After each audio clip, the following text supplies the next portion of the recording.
자, 두 번째 주제입니다. 함께 일하기 싫다. 카카오 인사평가 논란 핵심이 빠졌다. DRI 자율과 책임 토스.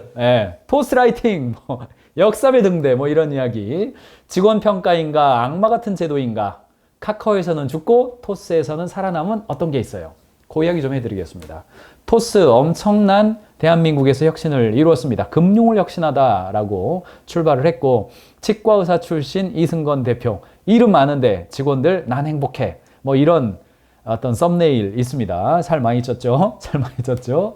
자, 토스의 자율과 책임 엄청나죠? 엄청납니다. 자, 직급과 지위 없어요. 오직 역할만 있습니다.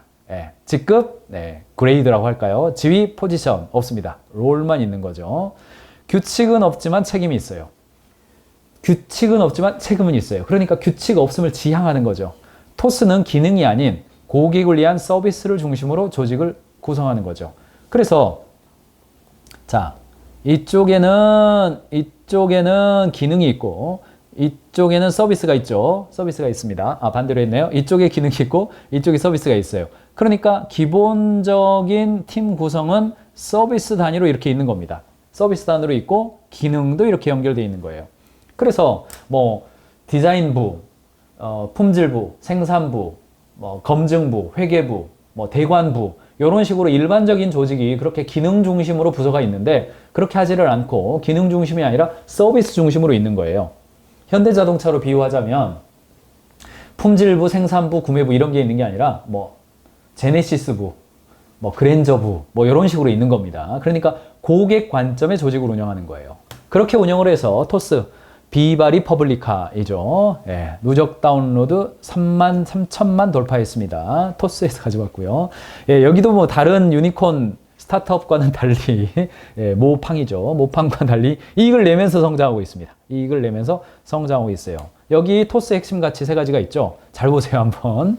개인의 목표보다 토스 팀의 미션을 중요시한다. 기대를 뛰어넘는 수준을 추구한다. 임팩트를 만드는 데 집중한다. 임팩트라는 말은 요즘 종종 나오는 단어입니다. 성과를 뛰어넘는 어떤 영향을 미치는 조직과 사회에 영향을 미치는 성과를 의미해요. 모든 기본 가정에 근원적 물음을 제기한다. 빨리 실패할 용기를 가진다. 주도적으로 학습한다. 신속한 속도로 움직인다. 동료 간의 완전한 솔직함. 레디칼 캔도 또 나오죠. 를 추구한다. 이게 지금 요 단어들을 보면 그동안 가인즈 공부하신 분들은요. 계속 반복해서 나오는 단어들의 그런 키워드들이에요. 토스 이승건 대표 인터뷰 종종 했습니다. 단기간에 이룬 성과가 엄청나다 했더니 회사의 목적은 돈을 버는 게 아니라 사회의 문제를 해결하는 것. 즉 임팩트 비즈니스라는 거죠. 임팩트를 주는 거다. 이거 기업가 정신과 연관이 있는 단어죠. 치과 의사 그만두고 창업을 결심한 이유. 그러니까 이게 내가 한 명 한 명 만났는데 기술 혁신을 통해서 세상을 더 낫게 만드는 일을 하고 싶다라는 확신이 생겼다. 그렇게 해서 그동안에 이제 엄청난 성과를 거두어낸 겁니다. 대한민국에서 전통적인 금융권, 100년 전에 시작된 그런 기업들 아닙니까? 지금 신한은행, 과거에 조흥은행, 일제시대 때 시작됐잖아요. 그 전부터 시작됐잖아요. 국민은행 엄청난 역사를 가지고 있죠. 그래서 어떤 은행들도 새로 나오기 어렵다라는 관점이 지배적이었습니다. 그런데 토스, 소액 결제 대행해주고, 무슨 포인트 장사하는 것처럼 느껴지다가 지금은 다 합니다. 다 해요. 이렇게 이제 엄청난 성과를 거두었는데, 그러니까 완전한 자율과 책임을 지향하면서 여기까지 달려왔는데, 이제 요게 터진 거예요. 여기 터졌어. 우와, 토스, 네카라 쿠베당 토가 됐는데, 이게 터진 거죠. 잠깐만 있어봐. 이게 뭐야, 지금. 토스 라이팅, 정치적 도식된 토스. 이게 나오는 겁니다. 그 다음에 직장 동료들이 콕 찍어 너 못한대 하면 나가. 이런 거예요. 이게 뭔 말이냐 도대체. 이게 뭐야? 봤더니 퇴사자들이 하는 말은 인사평가 시스템이 없이 동료 간에 이루어지는 정성평가에 의존하고 있다고 주장. 주장. 이 뉴스의 메인 뉴스의 톤이에요. 동료 평가에 의존하기에 동료와 리더의 눈치를 보게 되는 정치적 조직이 되어버림. 그래서 토스 가스라이팅, 토스라이팅. 저는 이제 익명 커뮤니티 사이트에 여러 군데 들어가 있습니다. 경영자 모임에도 들어가 있고 직장인들의 모임에도 들어가 있어요. 그래서 거기는 1일 1토라는 말이 있어요. 최근에 나온 말입니다. 그래서 한 1,500명 들어가 있는데 하루에 한 번씩은 토스 이야기 나와요. 그래서 1일 1토인가요? 누가 그랬더니 오늘도 1토 하시죠? 이러면서 토스 이야기 계속 나옵니다. 계속 나와요. 그만큼 대한민국 사회가 가지고 있는 그 언덕을 토스가 대신 넘어주고 있는 것 같은 느낌이 들 정도예요. 토스에서 자발적 퇴사 당하게 된 본인입니다. 자, 무슨 사이트인지 아시죠? 여기요. 네, 여기 있습니다, 여기. 자발적 퇴사를 당했대요. 우리는 학교 다닐 때 자율학습도 당하죠. 자율학습도 당하는 거고, 자발적 퇴사도 당하죠. 그래서 논란이 되고 있는 경고사juk 이슈가 당사자들의 문제로 마무리되는 것 같아 불쾌합니다. 자발적 퇴사 당한 모든 대상자가 왜 저성과자로 낙인 찍히냐? 나 저성과자 아니다. 나 이유 때문에 자발적 퇴사했다. 그리고 이제 이거 휴직 신청 및 동의서인 거죠. 그래서 이런 걸 받았죠. 비브리카에서. 뭐, 익명 사이트에서 공개된 것들입니다. 뭐, TV에도 나왔지만, 본인은 자발적으로 이걸 신청합니다. 이렇게 돼 있어요.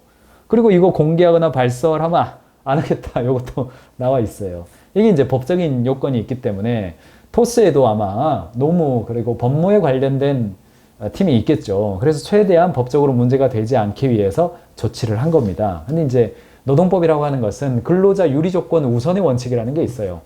그 일반적으로 보면 민법의 규정이 있지만 자유로운 사인 간의 자유로운 계약이다. 이 계약이 압박이라든가 정신적으로 뭐 문제가 있다거나 그런 상태에서 맺어진 계약이 아니라 자유의지에 의해서 한 시민으로서의 계약이 맺어졌다라고 하면 민법상에서 그걸 제약하지 않습니다. 자유로운 계약으로 인정해요. 근데 이제 노동법은 근로계약은 분명히 개인 간의 계약인 거죠. 일의 계약이니까요. 그런데 이제 노동법을 우선 적용합니다. 예를 들어서 뭐 최저시급 같은 경우에도 우리는 뭐 3,000원만 주면 열심히 일할게요 하고 계약을 했다 하더라도 그 사람은 이제 3,000원짜리 직원은 아닙니다. 9,860원, 9,680원 줘야 되는 거고요. 내년도에는 뭐 거의 지금 뭐 결정이 아직 안 나고 있죠. 근데 10,000원 넘을 걸로 거의 보고 있습니다. 이제 부당해고가 그거예요. 부당해고, 근로기준법 제23조 해고 등의 제한입니다. 이게 이제 우리나라의 굉장히 조직 문화를 근본적으로 바꾸고 있는 내지는 뭐 다른 미국이나 유럽과 다른 그런 거죠. 사용자는 근로자에게 정당한 이유예요. 정당한 이유가 있으면 해고할 수 있어요. 해고, 휴직, 정직, 전직, 감복, 급하게 징벌 이하 하지 못한다. 그렇죠? 정당한 이유 없이 하지 못한다. 이런 거예요. 그러면 정당한 이유가 뭐냐? 뭐 이런 거예요. 정리해고 정당성이 다루어진 사건 관련돼서 보세요. 인원 삭감이 필요한 경우에도 포함하다. 이게 인원 삭감이 필요한 경우에 정당하다. 그러나 그러한 인원 삭감은 객관적으로 보아 합리성이 있다고 인정돼야 된다. 아무튼 대법원 판결은 합리성 이야기 너무 많이 나와요. 해고를 피하기 위한 노력은 우리 정리해고 요건 중에서 해고를 피하기 위한 노력이 필요하죠. 그것은 경영 방침이나 작업 방식의 합리화, 신규 채용의 금지, 일시휴직 및 희망퇴직의 활용, 전근 등 사용자가 해고 범위를 최소화하기 위하여서 가능한 모든 조치를 취하는 것을 의미한다. 그러니까 이 사람이 저성과자라 하더라도 객관적으로 합리성이 있어야 되는데 객관적 합리성은 뭐냐? 작업 방식의 합리화. 이게 성과가 낮은 게 혹시 회사의 업무 규정이 문제 있어서 아닌지는 좀 바꿔보려는 노력과 그 증거. 그 다음에 신규 채용을 계속하면 안 돼요. 일단 있는 사람을 재교육시켜가지고 계속해야 돼요. 그 다음에 퇴사하기 시키기 전에 일시휴직이나 희망퇴직도 활용해 봐야 되고 전근 어떤 이쪽 사업부에서 저쪽 사업부로 이동한다든지 이런 것들이 필요하다라는 게 대법원 판례예요. 정리해고에서도 사용자가 정리해고의 정당성을 비롯한 정리해고의 요건을 모두 증명해야 된다. 무슨 말이에요? 입증 책임이 누구에게 있다? 회사에게 있어요. 회사에게. 회사가 근로자를 징계를 하거나 해고를 하거나 전근을 시키거나 막 이런 게 있어요. 그러면 근로자는 나 지금 부당해고, 부당 징계 당했다. 그러면 부당 노동행위 당했다. 그러면 근로감독관에 가서 진정을 냅니다. 진정을 내거나 경찰 가가지고 이제 고소를 하거나 둘 중에 하나 일반적으로 진정을 해요. 그러면 왜 그랬어요? 라고 공문 날라오죠. 그러면 입증 책임이 누구한테 있어요? 근로자에게 있는 게 아니라 회사에게 있습니다. 이게 이제 입증 책임 전환의 원칙이 적용되는 게 노동법입니다. 일반적으로 형사소송법은 그 사람이 범죄가 있다라는 것을 피고가 증명하는 게 아니라 검사가 증명해야 되죠. 네가 살인했어 라는 걸 검사가 증명합니다. 그 개인은 가만히 있어도 돼요. 검사가 증명 못하면 그거는 증거불충분이거나 무죄로 나오는 거죠. 이제 토스한테 물어봤더니 3개월 리뷰. 3개월 리뷰. 자, 가인즈 컨설팅 그룹에서는 여러분들에게 지속적으로 말씀드리죠. 관리자는 직원들을 최소한 3개월에 한 번은 1대1 미팅, 오늘 후반부에 말씀드리겠습니다만 골드 미팅 꼭 하셔라 말씀을 드리죠. 3개월 리뷰에 의한 스트라이크 제도가 사라졌습니까? 라고 질문을 했더니 2021년 11월 30일부로 동료 간 적극적 피드백을 통해 신규 입사자의 성과 수준을 높이고 구성원들의 도덕적 해이를 방지한다는 취지에서 운영했지만 폐지되었어요. 여기 이렇게 나와 있죠. 이 안타까움이 느껴집니까? 토스 경영진의 안타까움, 토스 피플팀의 안타까움 느껴집니까?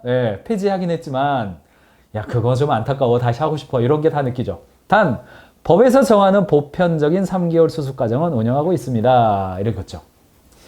변경된 인사제도가 궁금하다면 여기를 클릭해 주세요라고 이야기합니다. 토스도 여전히 훌륭한 인재를 확보하기 위해서 지속적으로 노력을 하고 있고 3개월 리뷰 과정의 스트라이크 아웃 제도는 없어졌지만 계속해서 각 개인들의 성과를 높이기 위한 활동을 하고 있습니다. 후반부에 한 번 더 말씀드리겠습니다만 자, 카카오는 토스보다도 먼저 이 홍역을 먼저 겪었습니다. 2022년 카카오 실적을 보니까요. 지속적으로 성장을 해내고 있고요.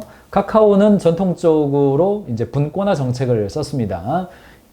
서비스별로 법인화를 시켜버린 거죠. 우리나라에서는 이렇게 법인 하나에 여러 서비스를 두는 어떤 통합형, 중앙 집권형 어떤 지배구조를 가진 회사가 있고, 혹은 이제 분권형 지배구조를 가진 회사가 있습니다. 상장을 했고, 보시면 최근에 이슈가 되었던 SM 엔터테인먼트 지분 취득까지 했고요. 일종의 화해라기보다는 잠재적 정전을 선언했죠. 바이브하고. 카카오 비즈니스는 보시는 것처럼 콘텐츠 비즈니스하고 플랫폼 비즈니스로 나뉘었습니다. 게임, 그 다음에 스트리밍, 뮤직, 미디어, 플랫폼은 카카오톡이 있고요. 신사업, 모빌리티, 엔터프라이즈, 브레인, 헬스케어 다 있습니다. 그리고 테크핀이 있습니다. 카카오페이 있고요. 카카오뱅크. 제가 이번 주에 애플페이 국내 상승과 삼성, 카카오, 네이버, 핀테크들의 연합군의 어떤 반격, 그리고 이렇게 애플페이, A사의 어떤 상륙작전, 그리고 우리의 방어전선, 이렇게 제가 카피를 잡아봤는데, 이번 주에 한번 제가 풀어드리겠습니다. DAU죠. 4,800만 명입니다. MAU네요. 월간 활성 이용자를 가진 전국민 플랫폼인 거고요. 대한민국 93%가 이용하고 있고요. DAU로는 900만 명, 커뮤니케이션의 세분화가 되어 있습니다. 그리고 친구 탭, 채팅 탭, 오픈 채팅 탭, 쇼핑 탭, 더보기 탭 이렇게 나누어져 있어서 카카오톡에 들어가 보시면 굉장히 이렇게 다양한 전체를 내가 돕겠습니다로 이제 발톱을 다 드러냈습니다. 앞으로 할 일이 더 많습니다. 그런데 카카오도 360도 인사평가를 가지고 있습니다. 360도 인사평가예요. 그러니까 리더가 구성원을 평가하는 게 아니라 이 자율과 책임 문화 속에서는요, 이 수직적인 어떤 피드백보다는 수평적인 피드백이 훨씬 더 중요하다는 이야기예요. 그래서 공통적으로 가지고 있습니다. 그리고 이제 이 질문이 있는 겁니다. 다시 함께 일하시겠습니까? 요거예요. 요거. 다시 함께 일하겠습니까? 그래서 같이 일하고 싶다, 같이 일하고 싶지 않다, 판단 불가, 선택할 수 있어요. 만약 한 명이라도 A씨와 함께 일하고 싶지 않다고 평가했다면 A씨에게는 회사 전체의 결과와 함께 공지가 됩니다. 함께 일하고 싶지 않다는 응답을 받은 직원이 회사에 몇 명이나 있는지를 알려주는 것인데, 이를 통해서 전체 회사 평균과 비교해 나라고 일하고 싶지 않다는 평가 조직원이 많구나 혹은 적구나를 알 수 있어요. 그러니까 전체적으로 보면 어떤 한 사람을 놓을 때 10사람에게 물었을 때 일하고 싶지 않다고 말하는 게 통상 3명이 전체 평균이라면 나는 예를 들어 5명이에요. 그럼 이제 이게 뭐예요?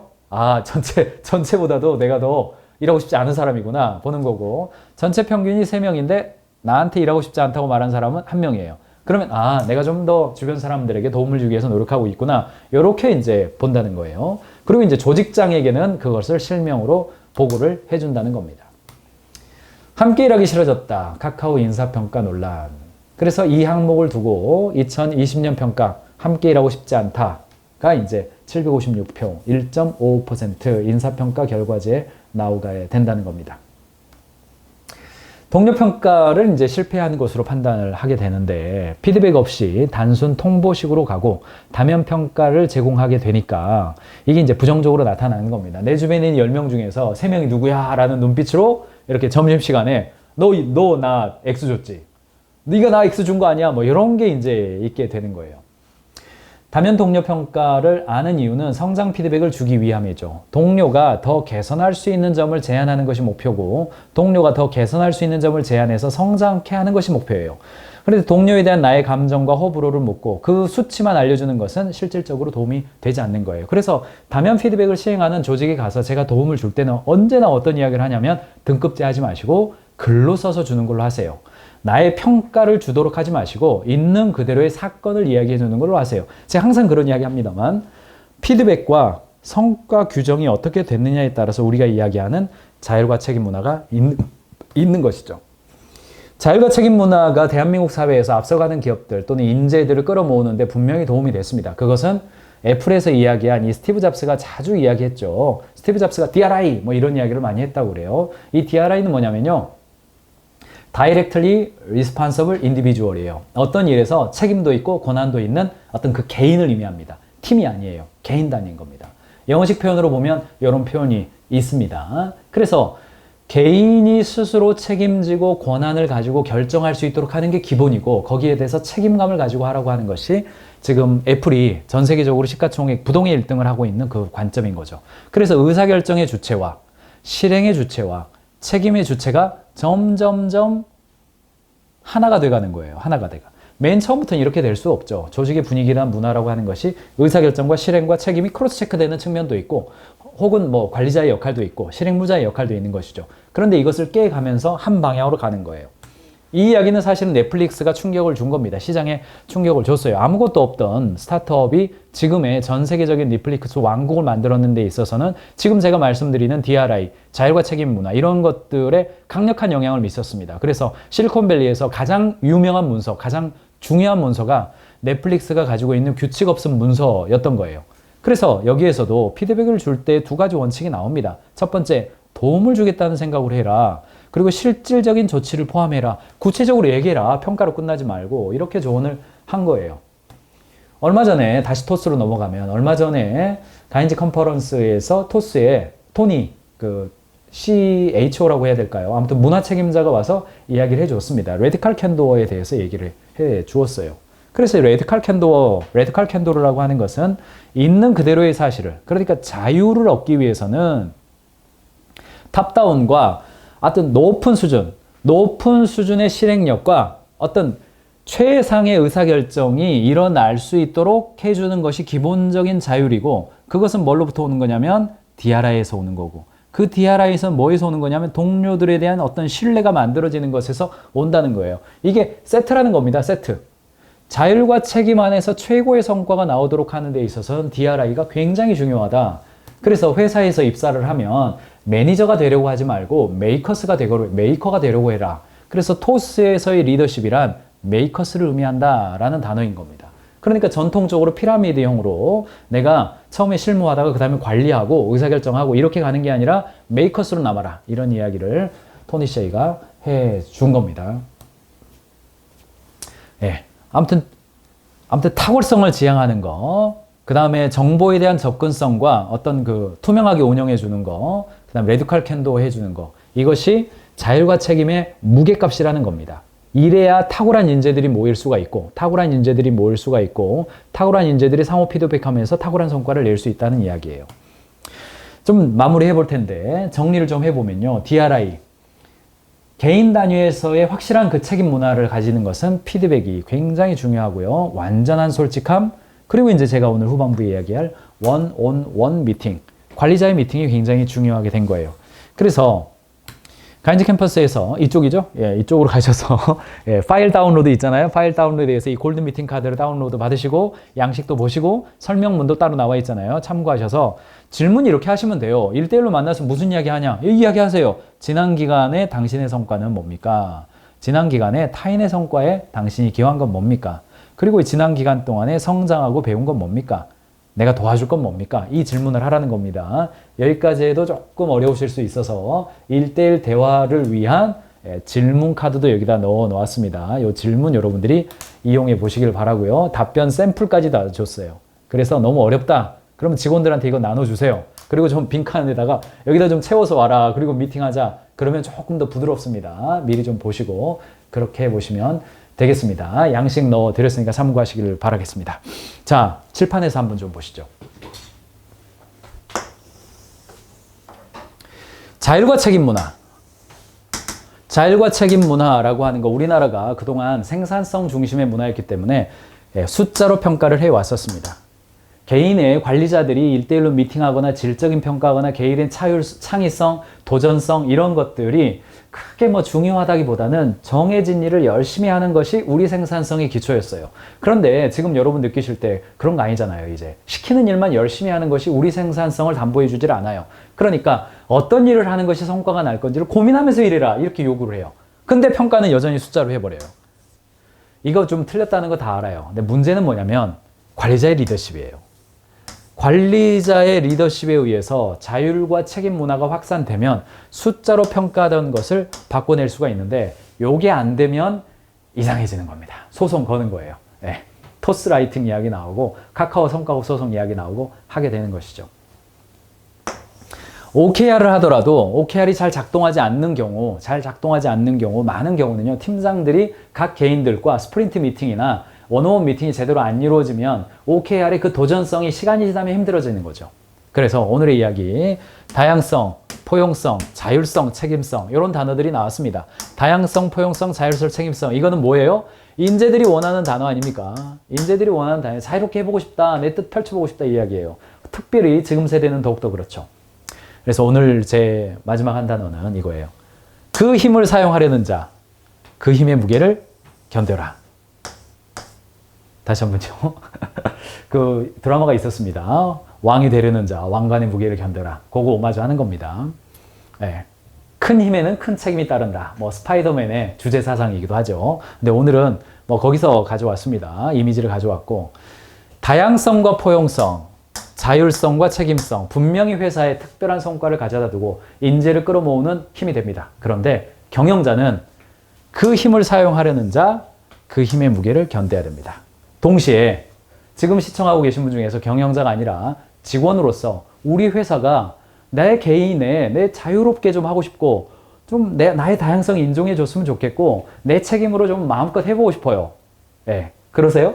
그러면 여러분들도 그 힘을 사용한다면 직원으로서 여러분들도 그 힘의 무게를 견디셔야 됩니다. 그 힘의 무게를 견뎌야 상호간에 견딜 수 있어야 그 다양성과 포용성이 주는 파괴력을 여러분들이 활용할 수가 있습니다. 여기까지네요.